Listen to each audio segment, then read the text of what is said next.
Hi everyone. Welcome to another edition of Upper Room Ministries Sunday School. So glad you have joined us today. We are still in the book of Psalms, as we have been for nearly a year now.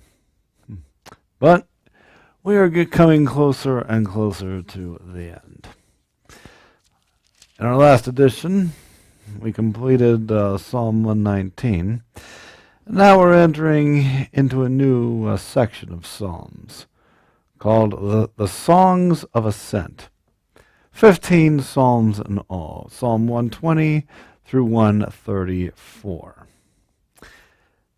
These are songs that were sung in ancient times for a variety of reasons. They were sung by worshipers as they ascended onto Jerusalem to participate in three pilgrim feasts, those being Passover, the Festival of Weeks, and the Feast of Tabernacles. Okay. It's also believed to have been sung by the Levitical priests as they ascended the 15 steps of the Temple of Jerusalem. And it's also believed to have been sung by those who have been kept in Babylonian captivity. And they sang them as they had been freed and returned unto Jerusalem. Okay. So let's get started in the first one. This is Psalm 120. A plea for relief from bitter foes. In my distress, I cried to the Lord, and he heard me. Deliver my soul, O Lord, from lying lips, and from a deceitful tongue. What shall be given to you, O what shall be done to you, you false tongue? Sharp arrows of the warrior with coals of the broom tree. Now, the broom tree is it's wood that gives intense heat when burned, and its coals last for a very long time. So really, the psalmist is simply describing a lengthy torment when talking about not only sharp arrows, but coals of the broom tree, or juniper, as written in the King James Version. Yes, this is definitely somebody who's been lied to quite often, and you can really feel the frustration of dealing with liars, and he wants God to unleash his wrath upon these liars because God hates a lying tongue. He does. All right, then verse 5. Woe is me that I dwell in Meshech, that I dwell among the tents of Kedar. Okay. Now, what is Meshech? What is Kedar? They're simply pagan cities, and upon which this psalmist arrives. Not all Jews, not all believers apparently dwelled in Israel.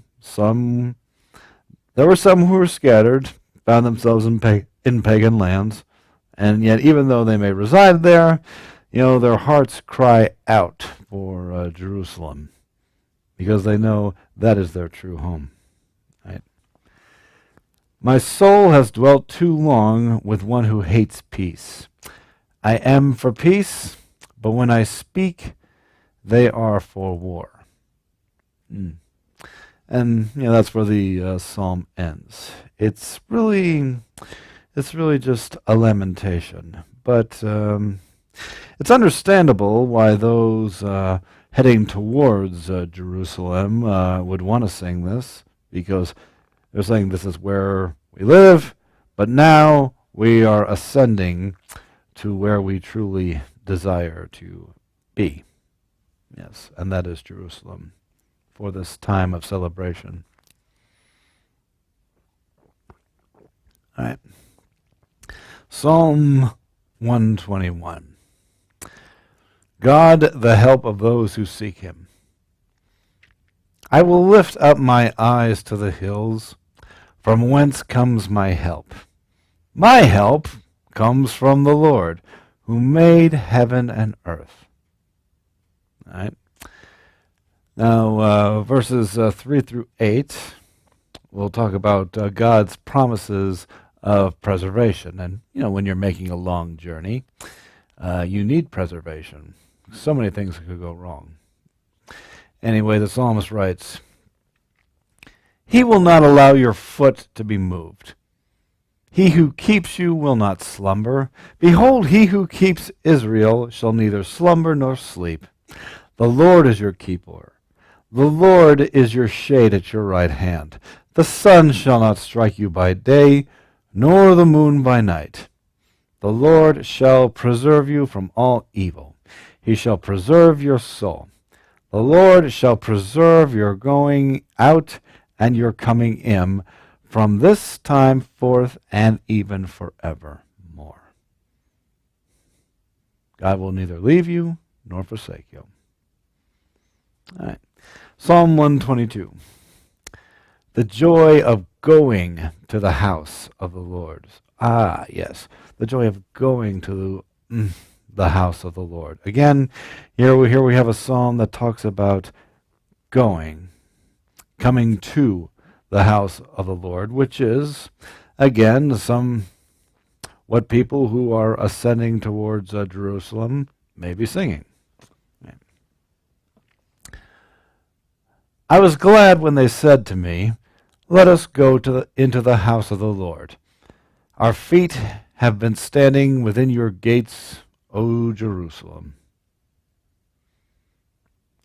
Jerusalem is built as a city that is compact together, where the tribes go up, the tribes of the Lord, to the testimony of Israel, to give thanks to the name of the Lord. For thrones are set there for judgment, the thrones of the house of David. Oh, yeah, this is, you can definitely see the gratitude that the psalmist has for God in his preservation. When he says, to the testimony of Israel, to give thanks to the name of the Lord. Right. Okay, then he continues, pray for the peace of Jerusalem.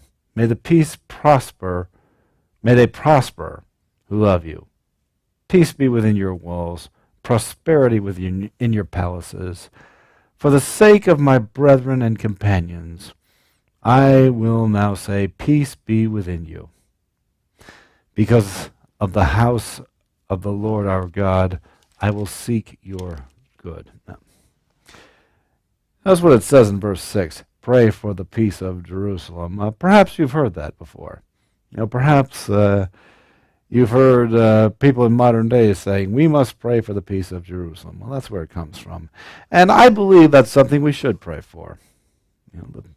Because ultimately that is where the Messiah will rule upon the second coming. Yeah. And this is God's land. And this is the main city of God's land. We should pray protection over what belongs to him, shouldn't we? Yeah, of course we should. Right.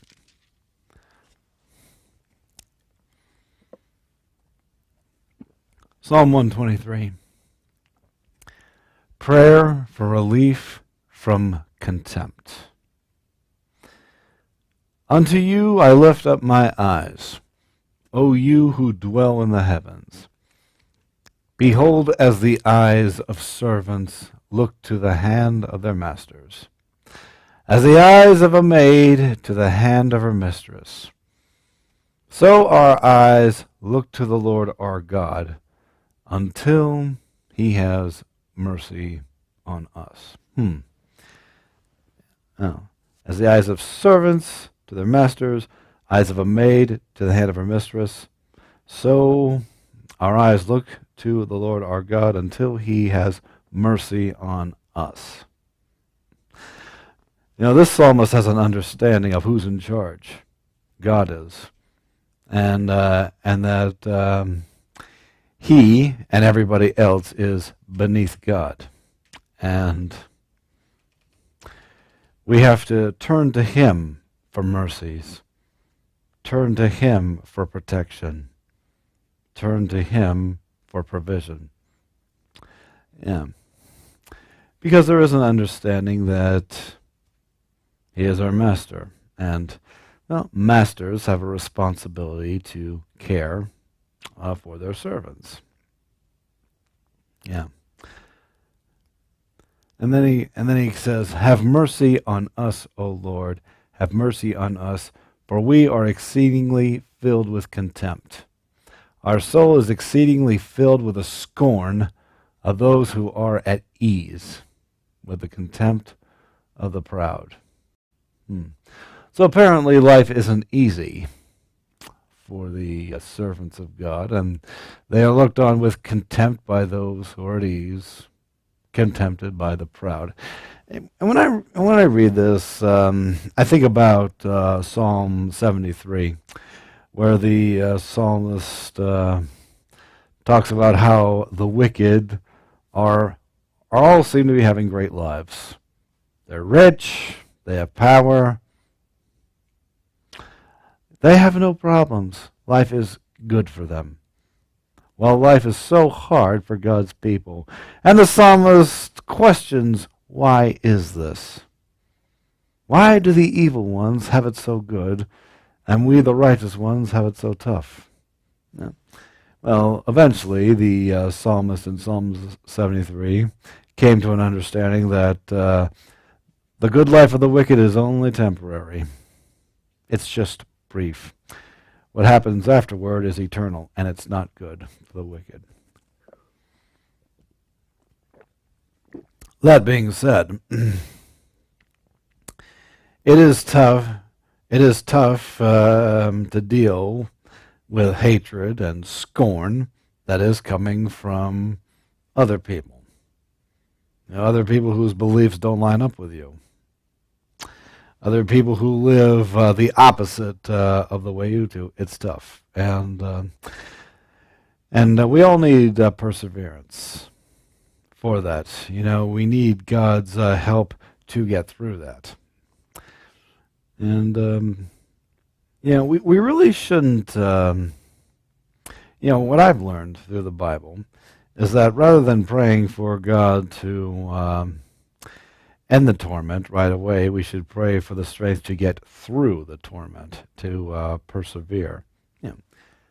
Even though I walked through the valley of the shadow of death, I shall fear no evil. Yeah. Okay. Psalm 124. The Lord, the defense of his people.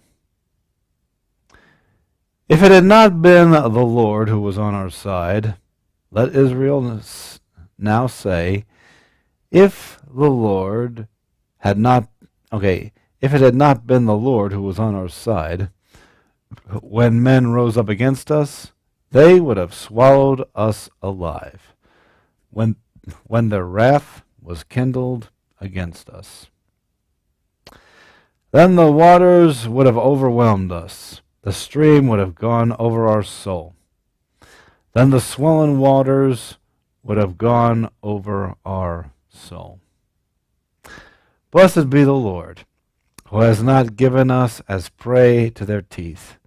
Our soul has escaped as a bird from the snare of the fowlers. The snare is broken, and we have escaped.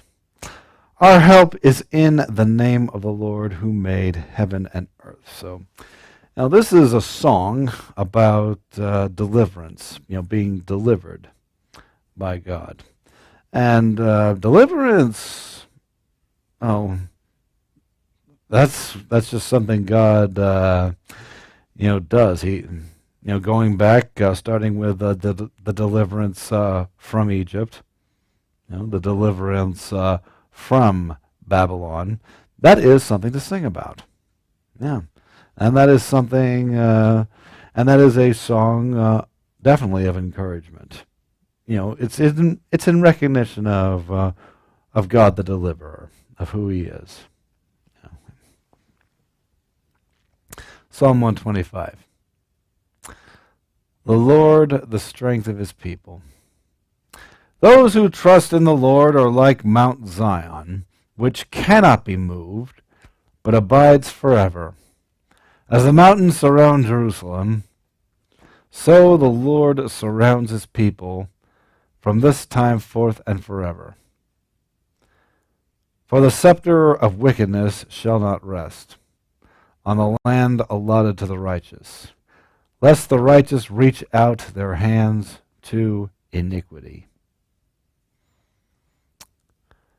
Do good, O Lord, to those who are good, and to those who are upright in their hearts. For as such turn aside to their crooked ways, the Lord shall lead them away with the workers of iniquity. Peace be upon Israel. All right. Let's go back to verse 4. Do good, O Lord, to those who are good, and to those who are upright in their hearts.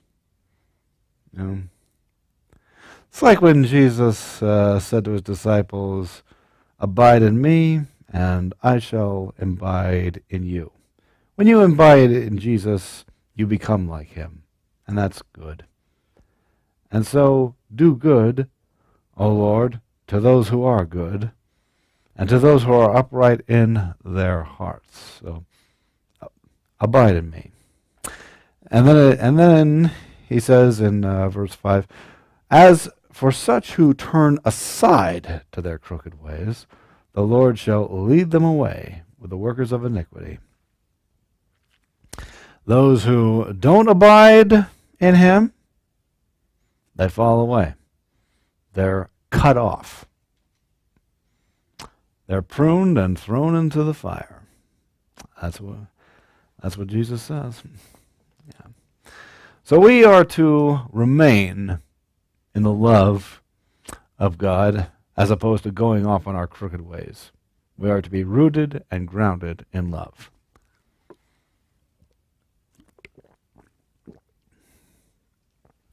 Psalm 126. A joyful return to Zion. When the Lord brought back the captivity of Zion, we were like those who dream. Then our mouth was filled with laughter, and our tongue with singing. Then they said to the nations, the Lord has done great things for them. The Lord has done great things for us, and we are glad. So this is singing about being delivered from captivity. And yes, the Israelites were held captive multiple times by enemies. And the Lord always delivered them. So that is certainly, again, something that they should be grateful for. Okay. Bring back our captivity, O Lord, as the streams in the south. Those who sow in tears shall reap in joy. He who continually goes forth weeping, bearing seed for sowing, shall doubtless come again with rejoicing, bringing his sheaves with him. Amen. Yeah, those who sow in tears shall reap in joy.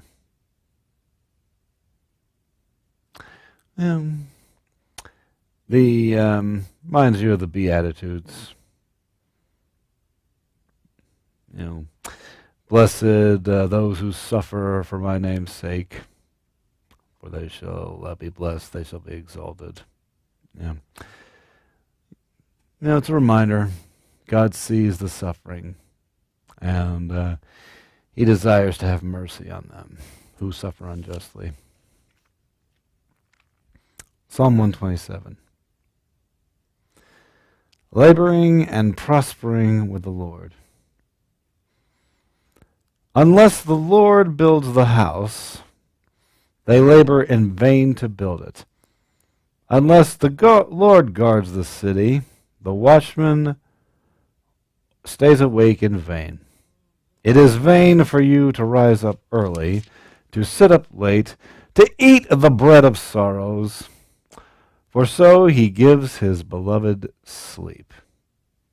I read that, and I'm reminded of Ecclesiastes, where the message there is that if the Lord's not in it, it's all meaningless.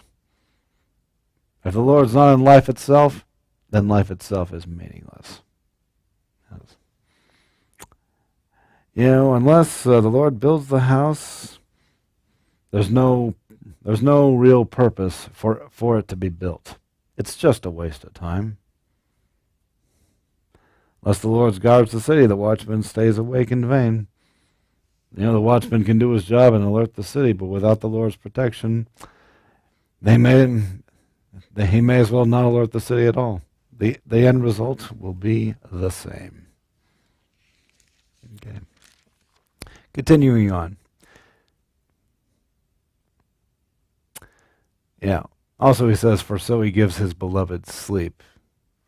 That means his beloved, they're not lying awake worrying about what comes next. They trust the Lord to take care of them, and so they are able to sleep. All right. Now let's move on. Verse 3. Behold, children are a heritage from the Lord. The fruit of the womb is a reward. Like arrows in the hand of a warrior, so are the children of one's youth. Happy is the man who has his quiver full of them. They shall not be ashamed, but shall speak with their enemies in the gate. Oh.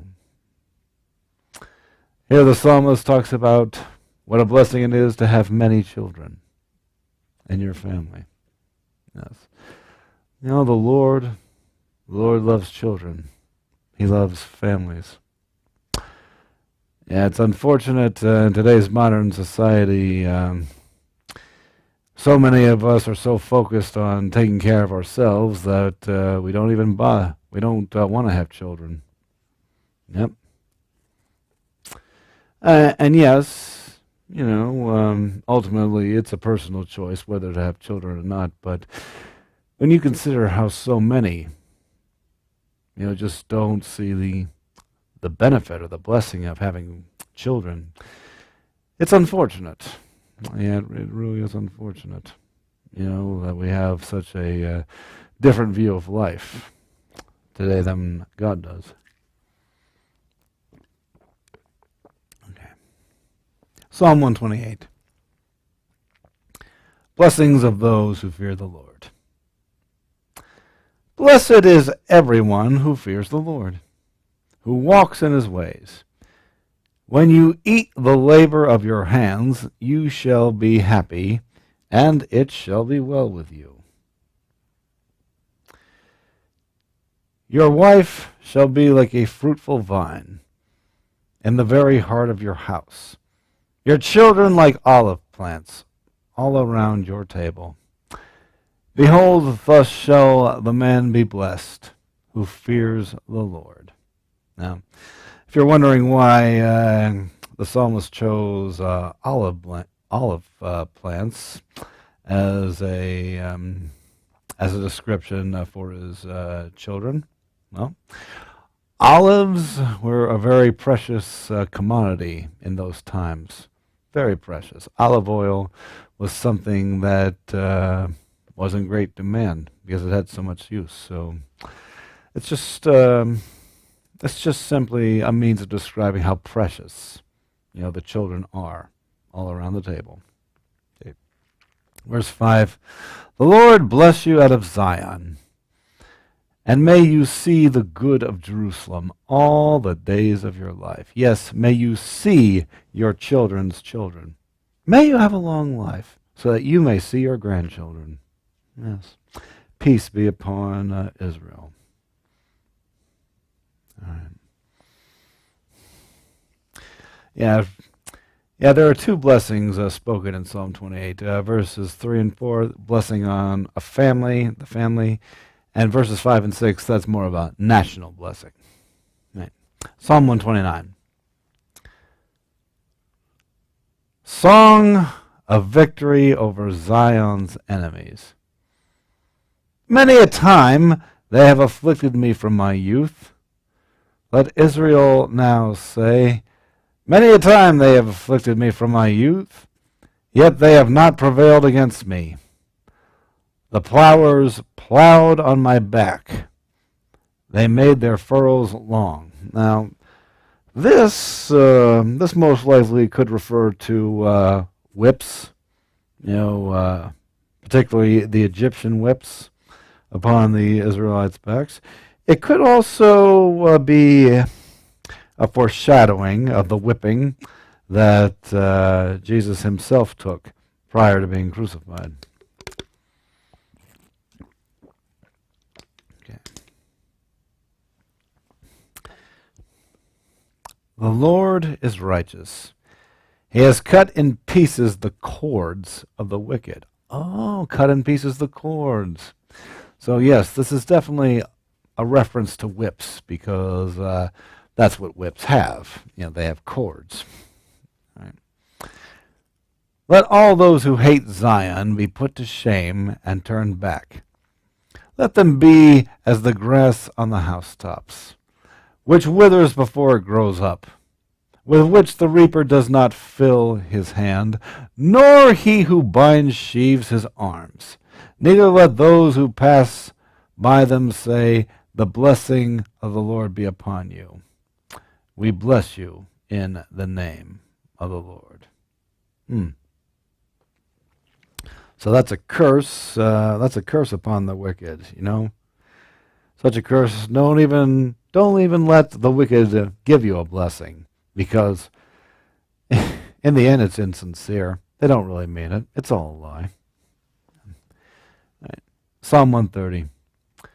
Waiting for the redemption of the Lord. Out of the depths I have cried to you, O Lord. Lord, hear my voice.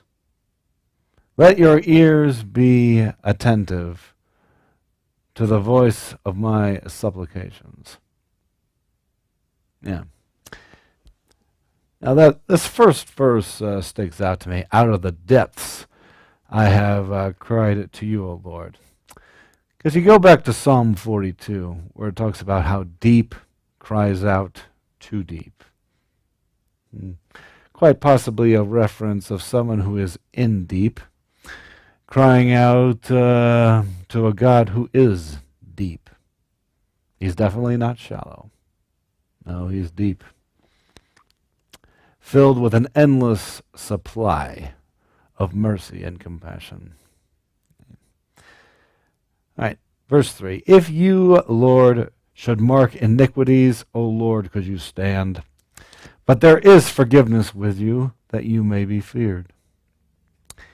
I wait for the Lord, my soul waits, and in his word I do hope. My soul waits for the Lord, more than those who watch for the morning. Yes, more than those who watch for the morning. O Israel, hope in the Lord. For with the Lord there is mercy, and with him is abundant redemption. Deep. And he shall redeem Israel from all his iniquities. Okay. All right, well, we'll stop there. That's all the time we have. Thanks for joining us. We shall conclude the Songs of Ascents next time. Until then.